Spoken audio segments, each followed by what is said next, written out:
Hello everybody, it's Darren Cheek from Ozark Mountain Lures. Today is, I think, the 17th of November. It's first trap line I set out. Not much of one, just a small one while I have to work before I go on vacation, so I'm not got a whole lot of trap, but there's a nice weather front coming in tonight. And I'm on a location right outside of town, really. Good spot for fox and coyote.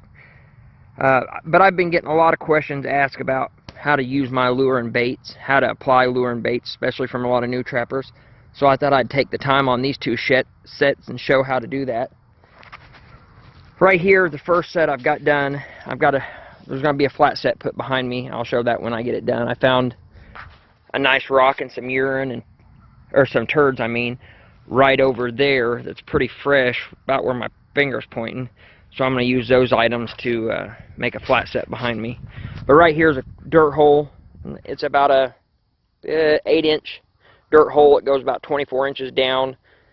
Got my trap already bedded. It's ready to lure and bait. So I'm going to show that real quick, and then I'll show the flat set when I get ready to lure and bait it. So bear with me here, and I'll show you how to bait it. First of all, I'm going to use my old trusty old Border Patrol. I use this on this time of year. About every dirt hole gets some Border Patrol in the bottom of it. Have good success. Nice Bill Nelson formula, tainted bobcat meat. Has some good meat glands and beaver castor and oil sac in it, along with the nice Bill Nelson solution. Real oily bait. Has beaver tail oil rendered into it, making it oily. So first of all, I'll show how to use that. I'm doing this with my cell phone, so it's probably shaky. So I want to get on that. I want to get maybe a half a tablespoon, especially this time of year. It's supposed to get pretty cold tonight, though. Weather change, and I just run it down the bottom of this hole as far as it'll go. Trying to get it back there. Just smear it on. A little bit falling off my knife there, and I'm going to rub that into the side of the dirt hole. I don't want that chunk laying back there. Just one chunk for him to grab and go. Take my knife, make some good claw marks. Probably see those claw marks. That I always do that on all my coyote and fox sets. I think that's important. But anyways, that's all there is to doing that. Put it down at the bottom of the hole. Smear some on the sides. You don't have to use a lot. Just a nice glob of it. That's all I do on that. Then I'm going to add some trusty old Red Fox burn circle.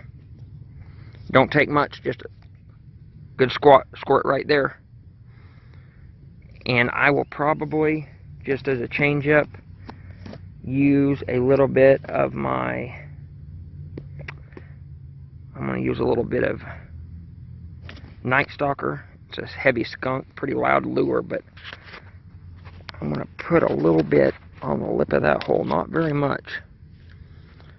I mean, not much at all. I'll show that process. So there that is. As warm as it is, it ain't real cold yet. That's pretty loud skunky. I just want a small glob right tucked in there. Here we go. Throw it down the hole. That's all there is to that. It's done. We're done. Alright, that set's done, lured and baited. I'll take a nice little grass clop.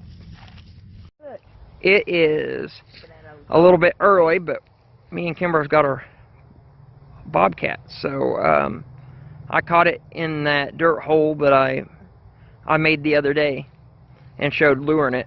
Here at this farm, you can see a hotel behind us, and Walmart's just right there.